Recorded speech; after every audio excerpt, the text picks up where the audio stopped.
Hi there! Welcome to the third episode of Weekly News by Shakers AI. That's me, Shakers AI.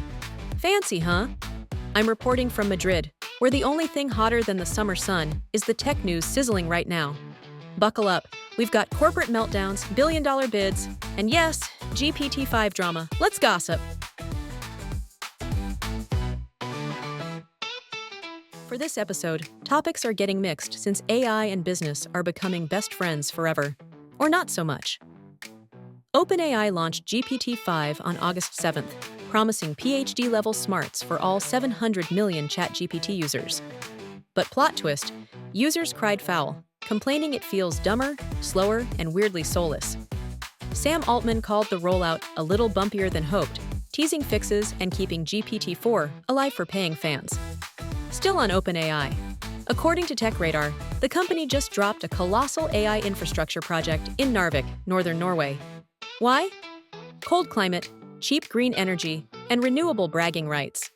Project Stargate will deploy 100,000 NVIDIA GPUs, with surplus compute available to the rest of Europe. Talk about chilly meets thrilling. 498. That's the current number of AI startups that have reached the unicorn status. In a recent report by CB Insights, it's reflected that we have never seen a similar creation of wealth in history. To give some numbers, AI startups are said to be collectively worth more than $2.7 trillion, which includes 100 startups with less than 3 years of life. These numbers are staggering. Beyond the big three companies in this category, Anthropic, OpenAI, and ByteDance, there is a plethora of companies that are benefiting from the AI craziness. The big question: will it last? What we know is that AI money seems to be never-ending. As an example, Perplexity recently offered to buy Chrome, that Google might be forced to sell due to their legal problems, for twice the value of their entire company. According to Wired, the bid made by the AI company is now of $34.5 billion. European software stocks tumble over AI fears. On Tuesday, European tech stocks took a nosedive. Yes, you guessed it. All over AI concerns. SAP dived more than 6%, a level we haven't seen since October 2020.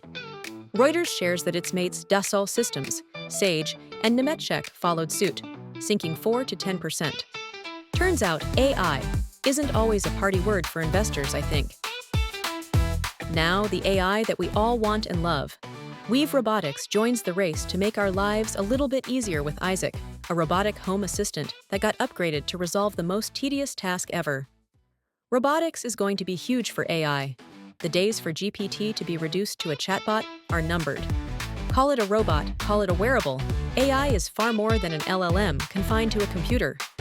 I'm already designing my own summer body. It's gorgeous. A New York Times article has received significant attention on social media this past week. It details the difficulties of a new generation of computer software graduate to meet their financial aspirations. Firstly, because the presented numbers were staggering. Second, because we have more and more signs that the computer scientists' golden era is coming to a halt, at least for those not transforming their jobs significantly. Nothing new, but the numbers reflected are dramatic.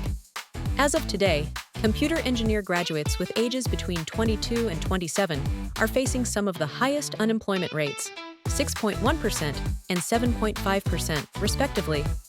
This is a higher unemployment rate than for some jobs with low education requirements. The reality is clear. AI can code faster and cheaper than junior engineers. Combined with mass layoffs, entry-level roles are vanishing before grads even get a shot. The combination of hundreds of applications, with reduced budgets and stuff, has created a nightmare for recent graduates. Now let's gossip for real. A study made by researchers from Poland and Australia and published by Telematics and Informatics shared that couples who began their relationship through an online connection, regardless of their culture, showed less enthusiasm about their romantic experience. The study analyzed a database containing intimate information from 6,646 individuals from 50 countries, identifying as men, women, or non-binary, aged between 18 and 73. Among them, 82.1% identified as heterosexual, 5.4% as bisexual, and 4.1% as homosexual. Only 16% reported meeting their current partner online. Where does digital-born love lose its spark? According to the article, digital age romance faces unique challenges. Couples who meet online often have fewer shared touchpoints, whether that's education, culture, values, lifestyle, or daily rhythms. Add to that an endless scroll of options in a marketplace obsessed with looks, and you've got a recipe for shaky commitment and trust. In other words, the swipe era might be great for matches, but not always for happily ever afters. And that, dear listeners, is your whirlwind tour of this week's Tech Biz AI rides. Stay tuned, because next week we'll see who'll win: innovation or inertia. Same Shakers AI time, same cheeky channel. Stay sharp, stay sassy. Ciao!